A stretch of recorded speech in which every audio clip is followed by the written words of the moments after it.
Hello students, पिछले video में अपन ने एक टॉपिक पढ़ा था जिसका नाम था जैल वैद्युत कण संचलन।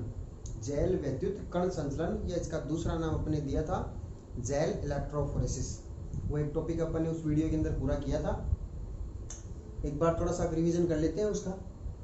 जैल वैद्युत कण संचलन या जैल इलेक्ट्रोफोरेसिस एक तकनीक है जिसकी सहायता से डीएनए खंडों को पृथक किया जाता है। सबसे महत्वपूर्ण लाइन तो यही है। सीधा क्वेश्चन इसमें से पूछा जाता है तो आपको मैंने बताया था कि डीएनए खंडों को पृथक करने वाली तकनीक का नाम लिखिए, तो आपका आंसर होगा जैल इलेक्ट्रोफोरेसिस या जैल वैद्युत कण संचलन। तो जो उपयोग है ना इस तकनीक का, वो ये पहला क्वेश्चन बनता है। यानी क्या उपयोग है? डीएनए खंडों को पृथक करना, अलग अलग करने के लिए अपन जैल इलेक्ट्रोफोरेसिस तकनीक को काम में लेते हैं। इसके अंदर एगारोज जेल का एक माध्यम बनाया जाता है। एगारोज, जिसको अगार अगार भी कहा जाता है, समुद्री घास यानी समुद्री शैवाल जो होते हैं उनसे प्राप्त एक प्राकृतिक बहुलक है। उन शैवालों के दो के नाम भी बताए थे मैंने आपको, जिलेडियम और ग्रेसिलेरिया। जिलेडियम और ग्रेसिलेरिया नामक दो लाल शैवाल होते हैं समुद्र में पाए जाने वाले। उनसे एक प्राकृतिक बहुलक के रूप में अगार अगार या इसको अपन एगारोज भी कहते हैं प्राप्त किया जाता है। इस एगारोज से एक जेल माध्यम के रूप में एक जेल की परत तैयार की जाती है, जिसमें डीएनए खंड जो होते हैं उन डीएनए खंडों को थोड़ी थोड़ी मात्रा के अंदर डाल दिया जाता है। फिर उसके बाद में विद्युत क्षेत्र दिया जाता है। कैथोड और एनोड इलेक्ट्रिक फील्ड जो होता है वो अप्लाई किया जाता है इसके ऊपर। डीएनए खंड जो होते हैं वो ऋणावेशित खंड होते हैं, इसलिए विद्युत क्षेत्र के अंदर ये धनात्मक आवेश यानी एनोड की तरफ गति करते हैं। जितने छोटे डीएनए खंड होते हैं वो उतनी तेजी से ही गति करते हैं। अब गति कहाँ से करते हैं? ये एगारोज जेल के अंदर पाए जाने वाले सूक्ष्म छिद्रों से होते हुए ये एनोड की तरफ गति करते हैं। यानी एगारोज जेल के छलनी प्रभाव के कारण, छलनी का मतलब छोटे छोटे सूक्ष्म छिद्रों की सहायता से डीएनए खंड जो होते हैं वो एनोड की तरफ गति करते हैं। जितने छोटे खंड होते हैं वो उतने ही तेजी से गति करते हैं तो उतनी दूरी पर जाएंगे, जितने बड़े खंड होते हैं वो पास में रहेंगे। इस प्रकार से जितने भी डीएनए खंड जो थे वो एगारोज जेल के ऊपर एक विशिष्ट पट्टियों के रूप में, सभी डीएनए खंड डीएनए की पट्टियों के रूप में एकत्रित हो जाते हैं। अब इन डीएनए खंडों को देखने के लिए एक डाई से इनको अभिरंजित करते हैं। उस डाई का नाम है इथिडियम ब्रोमाइड। इथिडियम ब्रोमाइड से अभिरंजित करने के बाद में पराबैंगनी प्रकाश से अनावर्त किया जाता है। इनको देखने पर पराबैंगनी प्रकाश में अनावर्त करने का मतलब इस प्रकाश की उपस्थिति में जब इनको देखा जाता है डीएनए खंडों को, तो नारंगी रंग की पट्टियों के रूप में ये डीएनए खंड अपन को नजर आते हैं। अब उसके बाद में इन डीएनए खंडों को जेल से पृथक किया जाता है। चाकू की सहायता से जेल सहित ही इनको काट लिया जाता है। फिर जेल को तो निष्कर्षित कर लिया जाता है, इच्छित डीएनए खंड को अलग कर लिया जाता है। इस प्रक्रिया को अपन शालन कहते हैं। तो इस प्रकार से जैल इलेक्ट्रोफोरेसिस तकनीक की थी, जिसमें डाई का नाम वाला एक नंबर का क्वेश्चन बनता है, शालन वाला बनता है, और डीएनए खंड को पृथक करने की इस तकनीक का नाम वाला क्वेश्चन बनता है। या ये तकनीक का नाम देकर के इसका कार्य पूछ ले तो डीएनए खंडों को पृथक करना। ये तीन तो छोटे क्वेश्चन, और बड़ा क्वेश्चन बनता है तो पूरा चित्र सहित पूरा विवरण पूछ ले। तो ये टॉपिक अपन ने पिछले वीडियो के अंदर क्लियर किया था। आज अपन उतना ही बड़ा एक छोटा सा, उसी जितना वो एक टॉपिक था जैल इलेक्ट्रोफोरेसिस, वैसा का वैसा ही सेम एक नया टॉपिक लेते हैं जो अपन इस वीडियो के अंदर पूरा कर देंगे। यहाँ पर भी अपन जैसे जैव प्रौद्योगिकी के अंदर जो जो तकनीक अपन काम में ले रहे हैं वो तकनीकें पढ़ रहे हैं। इनमें अपन ने जैल इलेक्ट्रोफोरेसिस पिछले में पढ़ा, और आज की वीडियो में पढ़ेंगे अपन पीसीआर। नाम पहले भी आया था चैप्टर की स्टार्टिंग में, मैंने आपको बताया था पीसीआर के बारे में। पीसीआर क्या होता है? जब अपना टॉपिक आज का नाम है पॉलीमरेज श्रृंखला अभिक्रिया, शॉर्ट में बोलते हैं पीसीआर, जिसका पूरा नाम है पॉलीमरेज श्रृंखला अभिक्रिया, या इंग्लिश में पॉलीमरेज चेन रिएक्शन। चेन का मतलब श्रृंखला और रिएक्शन का मतलब अभिक्रिया। तो ये एक पीसीआर वैसे एक तकनीक है।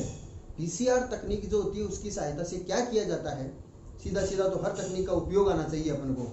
तो पीसीआर तकनीक की सहायता से अपन पात्र विधि द्वारा मतलब कृत्रिम रूप से अपना जो वांछित जीन जो है उसकी अनेक प्रतियां यानी कॉपियां तैयार कर सकते हैं। जैसे आपको पहले ही मैंने बताया था कि वाहक की सहायता से जीन की क्लोनिंग करके अपन अनेक प्रतियां तैयार करते हैं, मगर वो काम वाहक किसमें कर रहा था? जीवाणु कोशिका के अंदर कर रहा था, यानी प्राकृतिक रूप से कॉपियां तैयार हो रही थी अपने वांछित जीन की। अगर कृत्रिम रूप से एक मशीन के अंदर अपन को जीन के अंदर वांछित जीन या डीएनए की अपन को अनेक प्रतियां तैयार करनी है, तो अपन इस पीसीआर तकनीक के द्वारा भी अपना जो अपने पास एक जीन होता है उसकी अपन को हजारों लाखों कॉपी चाहिए, उसके जैसे हजारों लाखों जीन चाहिए, तो अपन कृत्रिम रूप से इस मशीन के अंदर उस जीन को डाल करके और कुछ ही घंटों के अंदर उस जीन की लाखों प्रतियां तैयार कर सकते हैं। तो सीधा सीधा उपयोग क्या हो गया है इस तकनीक का कि अपन वांछित जीन या वांछित डीएनए की अनेक प्रतियां जो होती हैं वो पात्रे विधि द्वारा, पात्रे विधि का मतलब कृत्रिम रूप से लैब के अंदर एक मशीन के द्वारा अपन पात्रे विधि द्वारा वांछित जीन या डीएनए की अनेक प्रतियों को संश्लेषित कर सकते हैं यानी बना सकते हैं। ये कार्य ध्यान में होना चाहिए, ये कार्य ही महत्वपूर्ण होता है। जैसे जेल इलेक्ट्रोफोरेसिस का कार्य था वहां पर इसका कार्य है, तो ध्यान में आ गया होगा आपके। यानी एक प्रकार से फोटोकॉपी मशीन है। जैसे फोटोकॉपी मशीन आप सब जानते हो, फोटोकॉपी मशीन में अपन क्या करते हैं, कोई भी अपने नोट्स होता है, कोई पेज होता है, तो अपन को उस नोट्स की या उस पेज की हजारों कॉपियां चाहिए, तो क्या करेंगे अपन फोटोकॉपी मशीन में रख दो और उसके जैसे की जैसी कॉपी निकलती जाएगी। सेम वैसा काम पीसीआर है, यानी पीसीआर एक प्रकार की फोटोकॉपी मशीन ही है। फोटोकॉपी मशीन में अपन कोई पेज जो होता है, अपने नोट्स जो होते हैं उसकी कॉपी करते हैं और इसके अंदर क्या किया जाता है, कोई भी जीन या जो डीएनए जो होता है उसकी अनेक कॉपियां या प्रतियां तैयार करते हैं अपन। अब मशीन में काम हो रहा है, इसका मतलब पत्र विधि से हो रहा है, ठीक है। एक तो होती है जीवे विधि, एक होती है पत्र विधि। पत्र विधि को अपन इंग्लिश में इन विट्रो बोलते हैं और जीवे विधि को अपन इन विवो कहते हैं। तो जब भी ये नाम आए जीवे विधि या इन विवो, तब तो जीव के शरीर के अंदर प्राकृतिक रूप से काम होना, और पात्र विधि आ गया इसका मतलब कृत्रिम रूप से प्रयोगशाला के अंदर मशीन के द्वारा काम होना। तो यहाँ पर अपन प्रयोगशाला में मशीन के द्वारा अपन पीसीआर एक उपकरण है, इस उपकरण के द्वारा वांछित जीन या डीएनए की अनेक प्रतियां तैयार कर रहे हैं। तो पात्र विधि द्वारा वांछित जीन की अनेक प्रतियां तैयार करना कार्य हो गया है किसका, पीसीआर का। बात समझ में आई। पूरा नाम पॉलीमरेज चेन रिएक्शन या हिंदी में पॉलीमरेज श्रृंखला अभिक्रिया। ये नाम पहले भी आया था पीसीआर, जब चैप्टर मैंने स्टार्ट किया था तो मैंने आपको बताया था पीसीआर तकनीक की खोज किसने की थी। शुरुआत में आया था जब अपन जैव प्रौद्योगिकी के बारे में ऐतिहासिक बातें कर रहे थे, तो पीसीआर तकनीक की खोज होते ही जैव प्रौद्योगिकी क्षेत्र में अचानक से बहुत बड़ी क्रांति आ गई।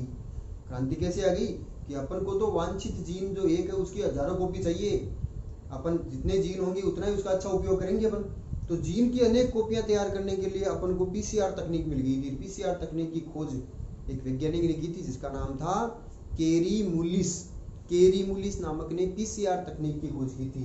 तो खोजकर्ता की बात करते हैं अपन, खोज किसने की थी पीसीआर की खोज, तो वैज्ञानिक का नाम आ जाएगा केरी मूलिस। केरी मूलिस नामक वैज्ञानिक ने पीसीआर तकनीक की खोज की थी। ये पहले भी आपको नोट्स में भेज दिया है मैंने, फिर से यहाँ पर आ गया। अब ये जो तकनीक होती है इसकी क्रिया विधि क्या है, पीसीआर तकनीक का उपयोग यानी इसका उद्देश्य पढ़ लिया, इसकी खोज पढ़ ली। अब पीसीआर की क्रिया विधि, बड़ा क्वेश्चन बनता है पीसीआर की क्रिया विधि को समझाइए। यानी पीसीआर जो एक उपकरण है उसके अंदर क्रिया विधि क्या होती है, यानी अंदर जाने के बाद में कैसे डीएनए की या वांछित जीन की प्रतियां या कॉपियां तैयार होती है, यानी अंदर की मैकेनिज्म क्या है, क्रिया विधि क्या होती है। ऐसा क्या होता है कि अपन एक कॉपी जीन डाल रहे हैं या अपन एक डीएनए डाल रहे हैं, कुछ ही घंटों में लाखों डीएनए बन जाते हैं, उसके समान ही बिल्कुल वैसे के वैसे। तो इसकी क्रिया विधि की बात करते हैं, तो पीसीआर की क्रिया विधि के लिए एक चित्र है, अपन ये क्रिया विधि के अंदर आएगा ये चित्र, पीसीआर की क्रिया विधि। तो क्रिया विधि में क्या हो रहा है, देखो एक द्विरज्जुकीय डीएनए जो होता है उसके बारे में मैं पहले भी आपको कई बार बता चुका हूँ। डीएनए जो होता है वो द्विरज्जुकीय होता है।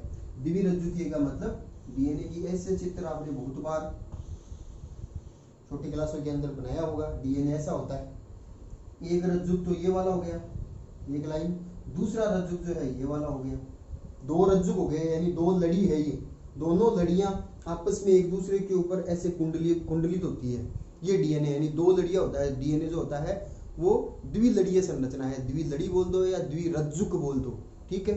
अब दोनों लड़ियां जो होती है, इन दोनों लड़ियों के जो किनारे होते हैं, चार किनारे हो गए, दो इधर दो इधर। अब एक लड़ी या एक रज्जुक जो होता है उसका ये किनारा जो है ना, ये कहलाता है 5 डेश। डेश अपन बोलते हैं, वैसे 5 प्राइम होता है, ये इसका सही शब्द होता है 5 प्राइम, 5 के ऊपर छोटा सा एक डेश सा लगता है, इसलिए अपन इसको बोलने में डेश बोल देते हैं। तो एक किनारे को 5 डेश बोलते हैं। क्यों बोलते हैं उसके कारण है, वो एक अलग टॉपिक है जो अपन कभी बाद के अंदर जनरल क्लास कभी लेंगे, तब आपको मैं बताऊंगा क्यों बोलते हैं। ये 5 डेश, तो इसका दूसरा किनारा, ये लड़ी एंड में, एंड कहाँ हो रहा है, यहाँ पर हो रहा है, तो इसका दूसरा किनारा हमेशा 3 डेश होता है। आपको बस फिलहाल इतना ध्यान रखना है कि एक किनारा 5 डेश है तो दूसरा किनारा 3 डेश होता है। अब दूसरे वाला इसका पूरक होता है, पूरक मतलब ये इसका दूसरा वाला जो रज्जुक होता है ना, ये जस्ट इसका अपोजिट होता है। अपोजिट होने से क्या हो जाएगा, कि ये 5 डेज है, तो दूसरे वाले का ये रज्जु जो होता है, ये लड़ी जो है इसका किनारा 3 डेज होगा। यहाँ पर ये 3 डेज है, ये 3 डेज है, तो इसका ये किनारा जो होता है वो 5 डेज होगा। यानी इधर से इधर चले तो एक लड़ी 5 to 3 चल रही है, तो दूसरी लड़ी 3 to 5 चल रही है। ये बात आपके समझ में पहली बात आनी चाहिए, क्योंकि इस चित्र के अंदर बार बार में 5 3 कर रखी है मैंने, तो इसमें आपको कंफ्यूज होने की जरूरत नहीं है।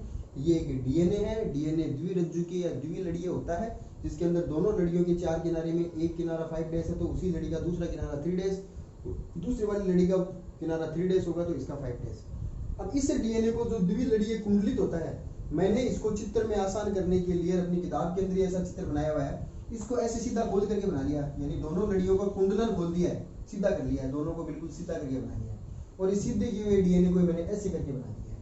अब ये समझ में आ रहा होगा, यानी वास्तव में ये है क्या, ये ऐसे डीएनए था, इस प्रकार से डीएनए था जिसको सीधा करके बना लिया है।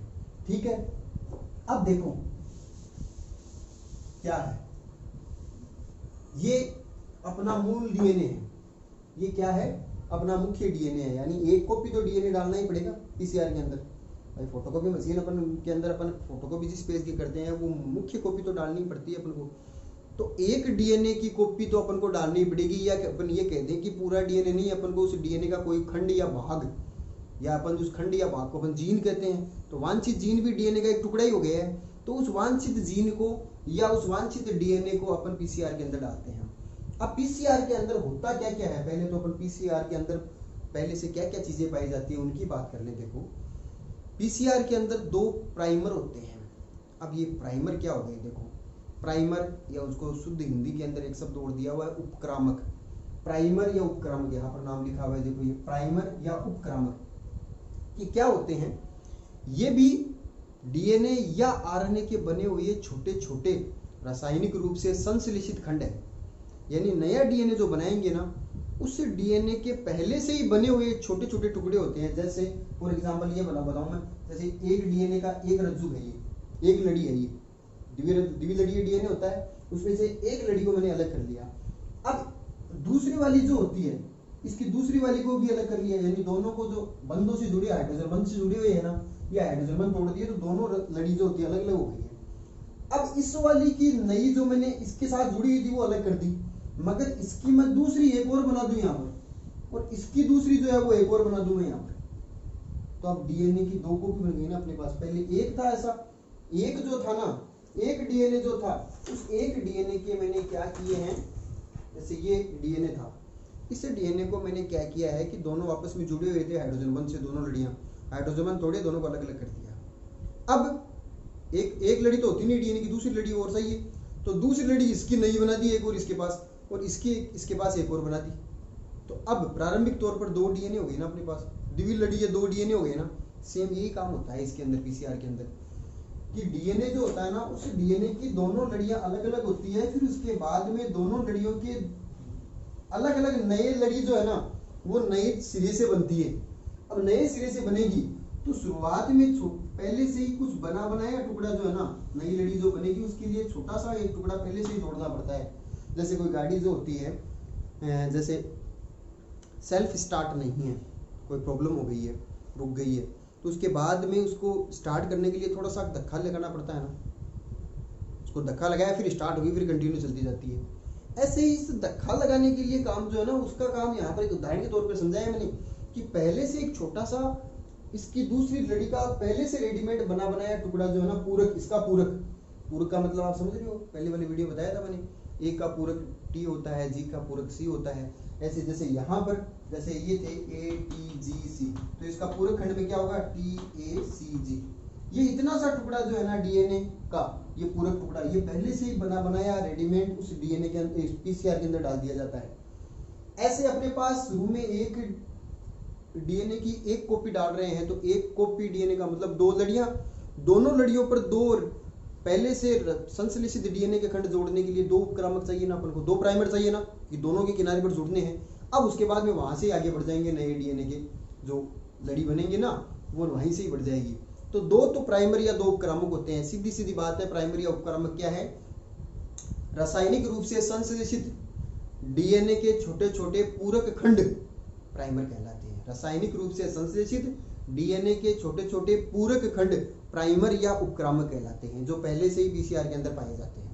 ठीक है, अब एक एंजाइम होता है जिसका नाम होता है पॉलीमरेज एंजाइम। पॉलीमरेज एंजाइम का कार्य हमेशा होता है बहुलीकरण करना। बहुलीकरण का मतलब छोटे छोटे न्यूक्लियोटाइड्स आपस में जोड़ता जाएगा और नया डीएनए की लड़ी जो है या रज्जुक जो है वो बना देगा। यानी छोटे छोटे न्यूक्लियोटाइड का मतलब जैसे यहाँ पर अब जैसे ऊपर वाला तो बनाया हुआ है, ऊपर वाले के अंदर तो ATGC लिखा मैंने, आगे अब TCAGAC कुछ भी मैंने लिख दिया, ये न्यूक्लियोटाइड है सभी। अब नीचे वाले के अंदर नया बनने के लिए न्यूक्लियोटाइड जो जुड़ेंगे, छोटे छोटे न्यूक्लियोटाइड, जैसे ये न्यूक्लियोटाइड, नीचे वाले के अंदर T के लिए A न्यूक्लियोटाइड चाहिए, C के लिए G न्यूक्लियोटाइड चाहिए, A के लिए T वाला न्यूक्लियोटाइड चाहिए। ये सभी न्यूक्लियोटाइड जो है ना, ये आपस में जुड़ते जाएंगे और एक नया रज्जुक जो होता है या नई लड़ी जो है वो नीचे बनती जाएगी। तो ये छोटे छोटे न्यूक्लियोटाइड जब जुड़ेंगे तो इस प्रक्रिया को अपन बोलते हैं बहुलीकरण। और बहुलीकरण करने के लिए एक एंजाइम उत्प्रेरित करता है इस क्रिया को, उसका नाम है पॉलीमरेज एंजाइम। ठीक है, पीसीआर के अंदर जो डीएनए पॉलीमरेज एंजाइम काम में लिया जाता है उसका नाम है टैक डीएनए पॉलीमरेज। टैक, यहाँ से बहुत इंपॉर्टेंट क्वेश्चन बनेगा, टैक TAQ ऐसे बोलते हैं इसको, हिंदी में लिखते हैं टैक डीएनए पॉलीमरेज। पीसीआर के अंदर टैक डीएनए पॉलीमरेज और 2 प्राइमर या उपक्रामक के सेट पहले से रहते हैं। ठीक है, और साथ में और क्या चाहिए, डीएनए के न्यूक्लियोटाइड्स तो चाहिए ना भाई, नया डीएनए बनाना है तो न्यूक्लियोटाइड्स भी डाले जाते हैं। भाई अपन फोटोकॉपी मशीन में पेज रखते हैं, शाई उसके अंदर होती है, बस वो क्या करती क्या है, उस पेज के ऊपर जो अपन ने जो मेन पेज रखा ना उसके जैसा के जैसा ही प्रिंट कर देती है, यही तो काम है। तो कच्चा माल तो होना ही चाहिए ना, कच्चे माल में अपने को न्यूक्लियोटाइड तो चाहिए ना। जैसे ये चौक है, उससे मेरे को दूसरी चौक बनानी है, अब मेरे को सांचा दे दिया कि ऐसी दूसरी चौक बनानी, तो मेरे को कैल्शियम कार्बोनेट का घोल चाहिए, उस सांचे में डाल दूंगा, एक चौक और बन जाएगी। तो वो कच्चा माल या रॉ मटेरियल जो वो तो न्यूक्लियोटाइड ही तो है, बना किससे, डीएनए न्यूक्लियोटाइडों से। तो न्यूक्लियोटाइड रहते हैं जिनको अपन डीऑक्सी न्यूक्लियोटाइड कहते हैं। इन न्यूक्लियोटाइड को आपस में जोड़ने के लिए यानी बहुलीकरण की क्रिया करने के लिए टैक डीएनए पॉलीमरेज एंजाइम, और स्टार्ट करने के लिए प्रतिकृति की क्रिया को स्टार्ट करने के लिए 2 प्राइमर, क्योंकि 2 रज्जुक हो गए ना, दोनों पर जुड़ने के लिए 2 प्राइमर। ये चीजें ऑलरेडी पीसीआर के अंदर रहती है, बस ये रही। और उसके बाद में क्रिया विधि में क्या होता है, पीसीआर के अंदर तापमान के कई क्रम चलते हैं, तापमान के चक्र चलते हैं। शुरुआत में क्या होता है कि शुरुआत में ये द्विरज्जुकीय डीएनए अपने डाला, इसमें ये वाला इतना भाग मैंने दर्शा रखा ना, ये वो भाग है जिसका प्रवर्धन करना है। प्रवर्धन का मतलब इस वाले भाग की अपन को कॉपियां या प्रतियां तैयार करनी है, इतने से भाग की, ये जीन हो गया, वांछित जीन हो गया। तो इस वाले भाग में सबसे पहले क्या किया, दोनों डीएनए की लड़ियों को अलग अलग करना पड़ेगा। अलग अलग करने के लिए हाइड्रोजन बंध तोड़ने पड़ेंगे। हाइड्रोजन बंध तोड़ने के लिए अपन को तापमान देना पड़ेगा, तो तापमान भी बहुत ज्यादा देना पड़ेगा, लगभग 90 से 95 डिग्री सेंटीग्रेड जब तापमान देंगे तो डीएनए के दोनों रज्जुकों के मध्य उपस्थित हाइड्रोजन बंध टूट जाएंगे, और टूटते ही दोनों रज्जुक अलग अलग हो गए, ये रज्जुक अलग हो गया, ये रज्जुक अलग हो गया लोग। इस प्रक्रिया को, इस चरण को, पहला चरण है जिसमें तापमान देकर के दोनों रज्जुकों को अलग अलग करते हैं, इस चरण को बोलते हैं विकृतीकरण। विकृतीकरण का मतलब ही विकृत होना, डीएनए विकृत होने का मतलब दोनों रज्जुक या दोनों लड़ी टूट करके अलग अलग हो जाना। पहला समझ में आ गया होगा। अब उसके बाद में क्या होता है, तापमान थोड़ा कम होता है, लगभग 50 से 55 डिग्री सेंटीग्रेड तापमान आ जाता है। इस तापमान पर पीसीआर के अंदर पहले से 2 प्राइमर डाले हुए हैं, उपक्रामक या प्राइमर। ये प्राइमर जो होते हैं दोनों रज्जुकों के 3 डेज वाले साइड में, ध्यान रखना 3 डेज इसका इस साइड में हो गया, इसका 3 डेज इस साइड में होगा। दोनों प्राइमर जो होते हैं यहाँ पर आकर के जुड़ गए। ये क्या है प्राइमर, ये डीएनए के टुकड़े ही हैं, नया बनाना है ना अपन को, तो पहले से रेडीमेड बने बनाए डीएनए के संश्लेषित खंड यहाँ पर अपने पहले डाल रखे थे, ये इधर जुड़ गया, ये इधर जुड़ गया। प्राइमर के जुड़ने की क्रिया एनीलिंग कहलाती है, एनीलिंग।